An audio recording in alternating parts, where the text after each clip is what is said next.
So let's say you're sending your child to their third grade class to learn about social studies. And when you arrive in the classroom, there's a poster on the wall and it reads, "The good people understand the truth of emptiness, the truth of provisionality, and the truth of the middle way. But the bad people only understand desire, pride, willful ignorance, anger, and envy." You'd probably be weirded out, like the first time you went to that Walmart and after dark and found Walmart people there. Also, you wouldn't be wrong. I mean, I don't think posting the 3 truths and the 5 poisons of Buddhism is necessary for a third grade child's education. Nor would the tenets of the Tao, LaVeyan Satanism, flying spaghetti monster, or even Jediism. Yes, even the nerds have a tax-exempt religion for their Star Wars lore. Well, Texas is about to say, "Hold my beer" with this new stunt.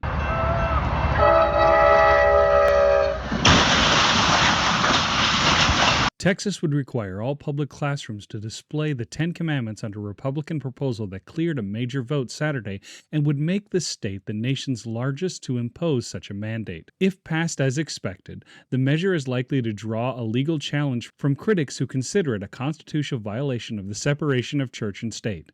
The Republican-controlled House gave its preliminary approval with a final vote expected in the next few days. That would send the bill to the desk of the Republican governor, Greg Abbott, who has indicated he will sign it into law. The focus of the bill is to look at what is historically important to our nation, educationally and judicially, said Republican State Representative Candy Noble, a co-sponsor of the bill. 2 other states, Louisiana and Arkansas, have similar laws, but Louisiana's is on hold after a federal judge found that it was unconstitutional on its face. Is it a violation of separation of church and state under the Establishment Clause in the Constitution? Well, it depends. The Establishment Clause reads, "Congress shall make no law respecting an establishment of religion or prohibiting the free exercise thereof, or abridging the freedom of speech or of the press, or the right of the people to peaceably assemble and to petition the government for a redress of grievances." Which means that no government can make a law respecting the establishment of a religion.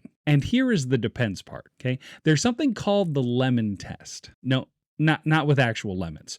But a challenge was made by a man named Alton T. Lemon. The lemon test was the Lemon v. Kurtzman 1971 decision. That said, this test for determining whether a law meets the requirements of the Establishment Clause is whether it has a legitimate secular purpose, does not have a primary effect of either advancing or inhibiting religion, and does not result in an excessive entanglement of government and religion. This came about because of a challenge against Rhode Island schools over textbooks and teachers' salaries in Catholic schools being subsidized by the state. So, in a nutshell, if you're requiring one group for one thing, all other groups have an equal amount in that requirement. So if Texas wanted to require the 10 Commandments, it would be legally required to allow all others too. So let's see their intent. Those measures are among efforts mainly in conservative-led states to insert religion into public schools. The vote in Texas came after the U.S. Supreme Court effectively ended a publicly funded Catholic charter school in Oklahoma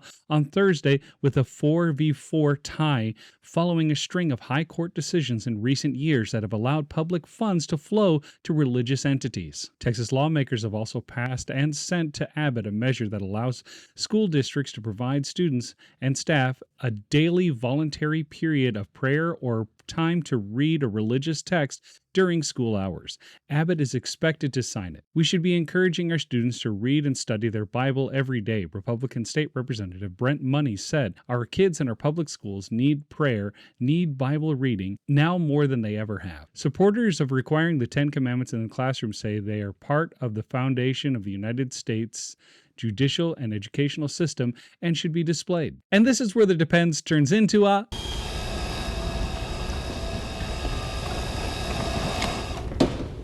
How about no? While using flowery political language to dance around the issue, only one religion calls their holy book a Bible, and I'm pretty sure that daily voluntary period will not allow texts outside Christian ones. I'm pretty sure that if someone brought a LaVeyan satanic Bible for religious studies, it would be confiscated and deemed inappropriate. Do you really think Texas schools would allow Quran reading during this time period? How about the Tao Te Ching, Mahabharata, Tripitakas, the Book of Mormon, the Analects? But the Bible is okay, right? But which one? The King James Version? the New International Version, the English Standard Version, the American Standard Version, New Living Translation, the Douay-Rheims Bible, or the Eastern Orthodox Bible. Also, flipping through any of them, you can get those child-appropriate sections that include cannibalism, menstration, beastiality, abortion, church-sponsored abortion, masturbation, genocide. And let's not forget the taboo stuff that will get you flagged on YouTube. Links in the description. You know, those good, wholesome, lifelong learning sections that should be read out loud to a classroom of 5th graders. Boom! An explosion happened. Blood and guts and spit and ass was everywhere. And Bubba come crawling out the back door. Both legs missing. Lula made baby boy. He looked up at me, he said, "Hey, I can't feel my legs." And as someone who teaches kids, rest assured you are going to be faced with resistance from within the schools with public readings of the most inappropriate sections of the Bible. That's what kids do when they are forced to do something they don't agree with. And this starts as early as 4th grade. But let's just wait and see what happens. But critics, including some Christian and other faith leaders, say the 10 Commandments and prayer measures would infringe on the religious freedom of others. The 10 Commandments bill requires public schools to post in the classroom a 16 by 20 inch or 41 by 51 centimeter poster or framed copy of a specific English version of the commandments. Even though translations and interpretations vary across denominations, faiths, and languages may differ in homes and houses of worship. Democratic lawmakers made several failed attempts Saturday to amend the bill to require schools to display other religious texts to provide multiple translations of the commandments. A letter signed this year by dozens of Christians and Jewish faith leaders opposing the bill noted that Texas has thousands of students of other faiths who might have no connection to the 10 Commandments. Texas has nearly 6 million students in about 9,100 public schools. In 2005, Abbott, who was a state attorney general at the time, successfully argued before the Supreme Court that Texas could keep a 10 Commandments monument on the grounds of its capital. And those faith leaders opposing the bill are right. Even Reverend Francis Bellamy, the author of the Pledge of Allegiance, believed that God, and more specifically the Christian God, shouldn't be added to the materials used in school. He believed that invoking the Christian God excluded Americans who did not share a Christian background and opted out to use it. And you know what?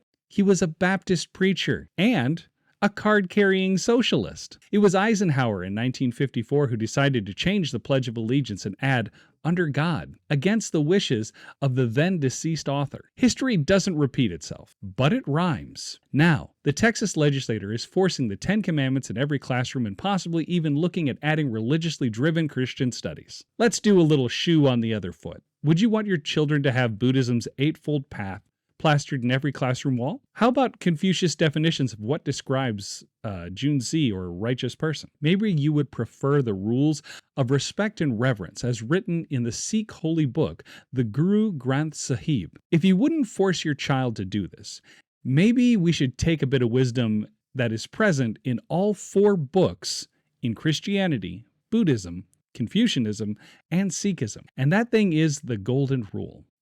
Do unto others as you would have them done unto you. They all have a variation of it, and none of them were inspired by the others to come up with it. Just some food for thought.